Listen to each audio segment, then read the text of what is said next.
Patra,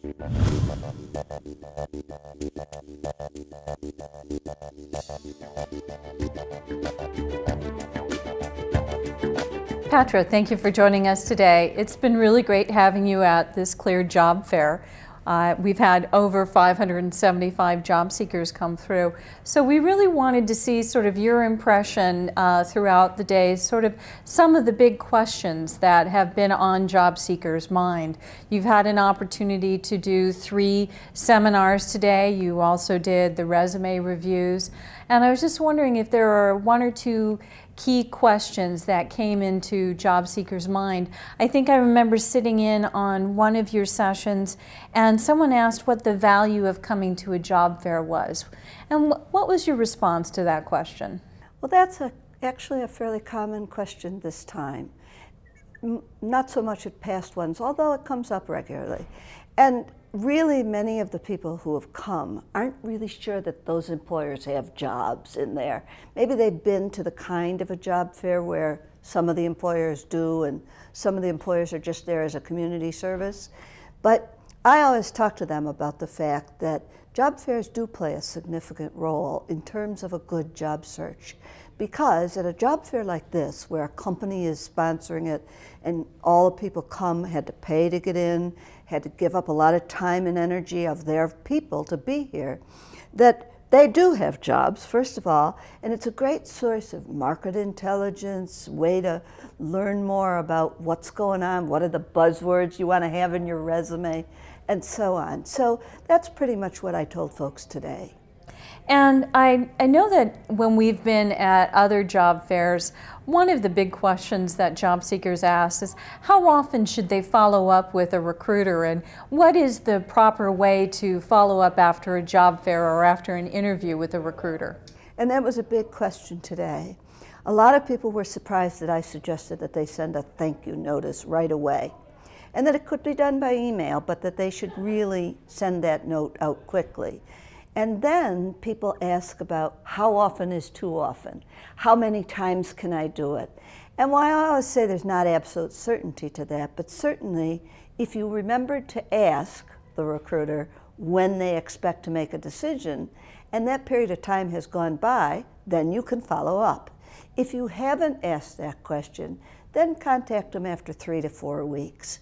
And it generally, whether you do it by voicemail, by actual human contact over the phone, or by email, 3 or 4 follow-ups is plenty. If you haven't gotten a response in that time, you don't want to start stalking the person. Of course, if you get a response, then it becomes a natural type of a conversation, and you follow it to its logical end. And one of the big things that you always tell people is to do preparation. But I was sort of noticing today that people weren't as prepared as we thought they might be. Any comments about preparing for a job fair or advanced preparation a job seeker should do? Well, interestingly enough, your whole process of doing all those videos and stuff clearly had made a difference with a lot of people. A lot of people had seen the recruiters, some of them had seen my videos, but one of the things that most of them don't make the link from is you tell them who's going to be here. They ought to look at those company websites and decide where are the ones that are really most of interest to them. What are the ones that they want to be sure that they know something about so that they can see them while they're here and so that they have good questions to ask the recruiters. And I'm always surprised at how few people do that in advance of this job fair or any job fair where they might have the chance to know who was going to be there. Because that makes you come across as so much more interested and professional. And it's an easy thing to do in this day of the internet, but a lot of people wait until they get your great little book, and that's a great book, but it's not as good as being able to do the advanced preparation. And one of the things that you're so gracious in doing is spending time with the job seekers looking over their resumes. What are some of the key things that you saw that people needed to modify on their resumes? That's always actually a lot of fun, and you do see some great resumes. Unfortunately, the common errors still keep happening, and you kind of wonder why. First, they're too long. I saw a lot of 3, 4, 5-page resumes today. 2 pages max.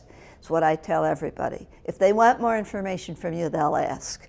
Secondly, you see those people who have all their job responsibilities, but they don't tell you what they've actually done. So I have a lot of focus in my conversations with people about achievements. And for some folks, especially like Intel community people, they say, well, I can't really talk about them. And I say, yes, you really can. You can talk about the fact that you analyzed data from several sources. You turned it into what? A report, a presentation, for what level of people? Because all of those things, doesn't matter whether the work was cleared, you can say that without worrying about it. But too many people focus on their job requirements and not on their own personal achievements. It doesn't show you what value they could offer an employer. And finally, we always have a couple of these. They always come out of government contractors. They've pulled their resume from the format that their company uses to put in proposals. So it's all in the third person. It's very dense text rather than some bullets and some clear, easy ways to read it. And it just doesn't read effectively as a resume. Well, you've been just absolutely phenomenal. We've really appreciated having you as a presenter at all the Cleared Job Fairs and the time you spend one-on-one with the job seekers here at the Cleared Jobs Fair. We really appreciate your time, and we do hope that you get some feedback from the job seekers at how much they appreciate your time. Well, thanks. A lot of them really do come up and talk to me after a presentation and tell me that. The scariest one today was the gentleman who thought it was refreshing how honest I was. And I'm not sure whether I should take that as the real compliment that I think he meant it, or as an awful indictment of many of the people he's been talking to.